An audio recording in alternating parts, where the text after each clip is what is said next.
Ditjen Pajak dicopot atau tidak seandainya kalian menjadi Menteri Keuangan? Di satu sisi problem besar di Ditjen Pajak sampai saling menutupi geng Rafael Alun, tapi di sisi yang lain prestasinya luar biasa, tercapai. Apakah kalian setuju diberhentikan atau dipecat atau lanjut? Menurut analisis saya,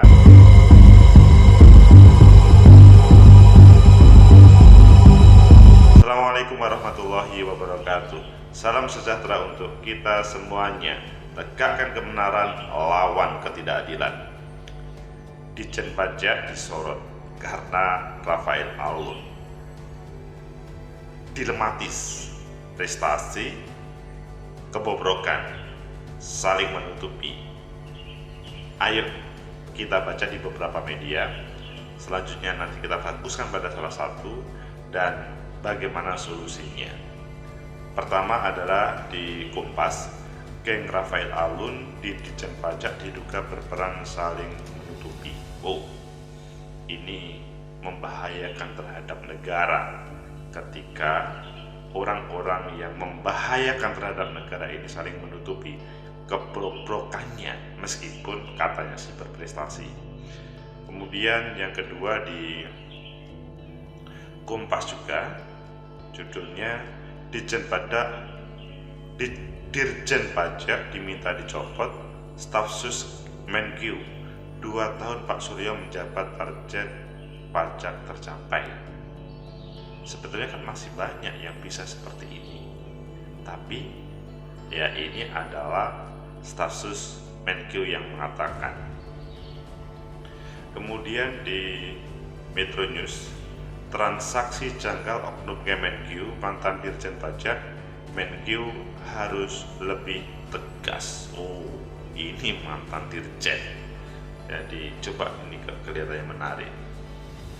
Kemudian di Tempo, Partai Buruh aksi di depan kantor pajak, bahwa 4 tuntutan salah satunya copot Dirjen Pajak. Ini serius, partai politik meskipun ia masih menjadi peserta pemilu untuk 2024. Selanjutnya di Detik Finance, buruh minta Dirjen Pajak dicopot, staf sus Sri Mulyani bilang begini, sama dengan yang tadi, bahwa berprestasi. Kemudian di CNN Indonesia, Kemenkyu soal tak copot Dirjen Pajak, kinerjanya bagus. Dan yang terakhir, ini banyak rentetannya yang kita bisa hubungkan. 39 pejabat pangkat jabatan komisaris BUMN Kemenkyu buka suara. Kalian pilih mana? Oke, kita pilih yang di Metro sama CNN aja.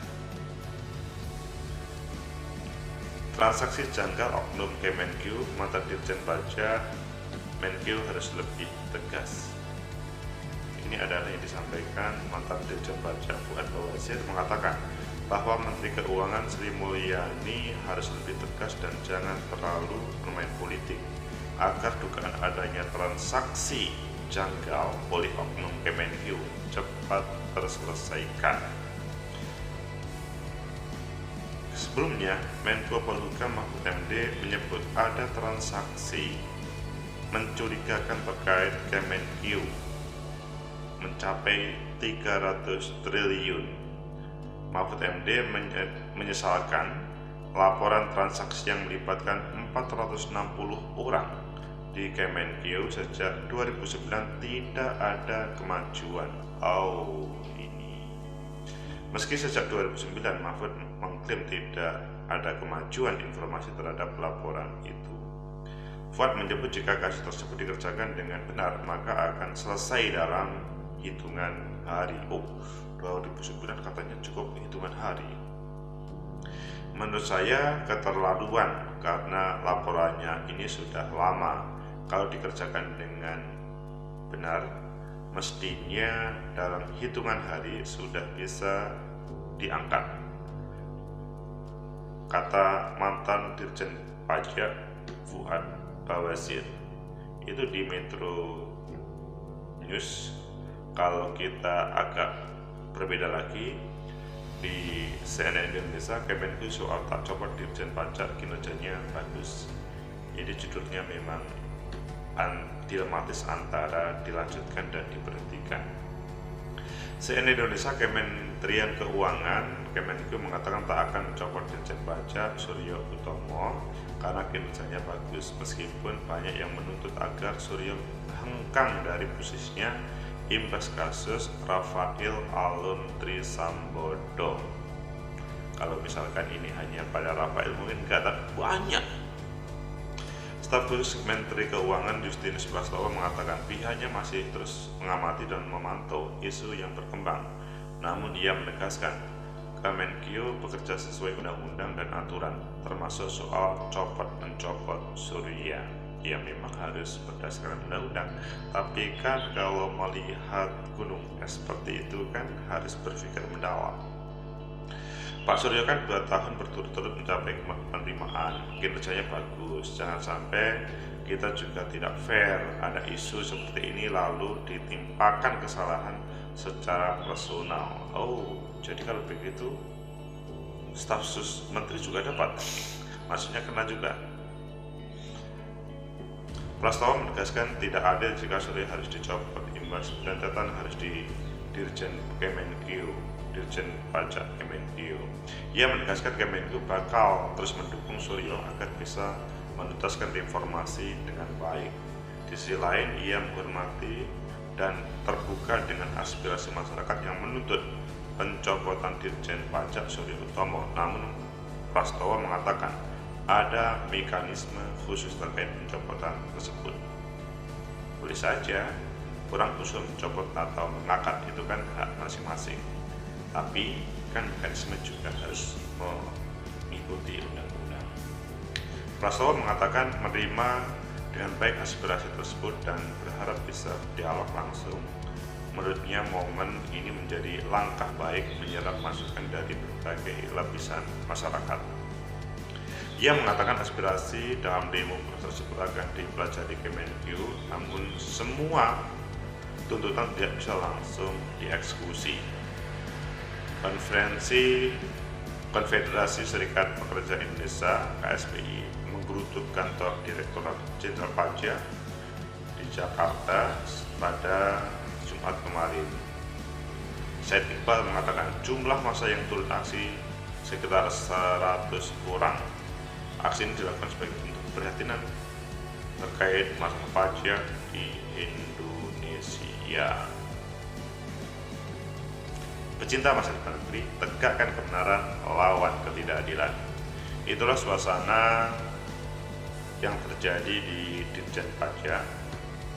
Jadi staf sus Kementerian Keuangan Justinus Prastowo, dia membela atau mengatakan Pak Dirjen Pajak itu mempunyai prestasi, sehingga dia harus berpikir mendalam, harus berpikir adil untuk mencopot atau tidaknya berdasarkan undang-undang.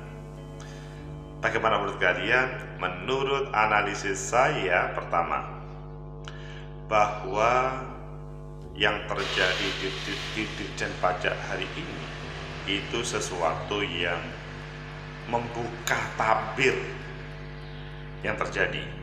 Tabir yang selama ini orang hanya mengira-ngira, tapi karena sebuah kasus yang sederhana akhirnya membuka semuanya. Maksudnya sederhana apa ya? Karena anaknya Rafael Alun, si Dendi, itu akhirnya membuka semuanya. Nggak taunya kehidupan mereka, wow, kok kelihatannya berbeda dengan posisi mereka sebagai ASN atau bagian dari, ya, sebagai orang yang setiap hari menganjurkan, mengarahkan, ayo bayar pajak, ayo bayar pajak. Itu kan hal yang dilematis ya. Masyarakat, bahkan semua usaha masyarakat disuruh bayar pajak untuk negara. Gak tahunya di balik itu geng Rafael Alun di Dirjen Pajak berperan saling menutupi ketika terjadi sesuatu yang kalian bisa melihat perkembangan pada saat ini. Ada bahasanya ada 39 orang, 30 pejabat rangkap jabatan, bahkan bukan rangkap jabatan saja, tapi terkait dengan kehidupannya yang sangat glamor. Dan kalau kita hubungkan dengan yang mereka dapatkan dari taruhan penghasil, kok berbeda ya? Ini dari mana? Jadi ini adalah bom waktu yang meletus pada awal tahun 2023 ini karena ada sebuah kasus. Seandainya tidak ada letupan dari kasus yang sederhana, maka ini akan tidak terungkap. Muncul demonstrasi buruh, maka sebaiknya direspon secara serius apa yang terjadi di fenomena tersebut.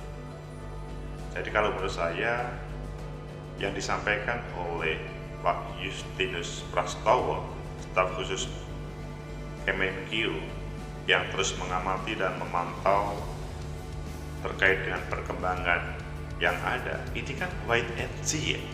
Seharusnya kan kalau menurut saya sudah ada fenomena yang terlihat dan itu berbeda dengan standar atau akal sehat manusia. Kalau menurut saya sih, meskipun berprestasi tetapi ada sesuatu problem, ya penegakan hukum itu harus dijalankan. Prestasi itu ya sebuah syarat ketika menjadi pejabat, bukan karena dia tidak berprestasi selanjutnya hukum berjalan lancar. Apakah seseorang berprestasi atau tidak, maka seharusnya ya berjalan lancar. Apalagi tidak berprestasi, mereka yang berprestasi pun harus berjalan lancar. Jadi prestasi yang dijalankan sebagai elit di negara ini tidak hanya di kantor pajak ya, di semuanya, itu tidak menutupi perilaku yang misalkan menyeleweng atau menyalahi dalam sebuah lembaga.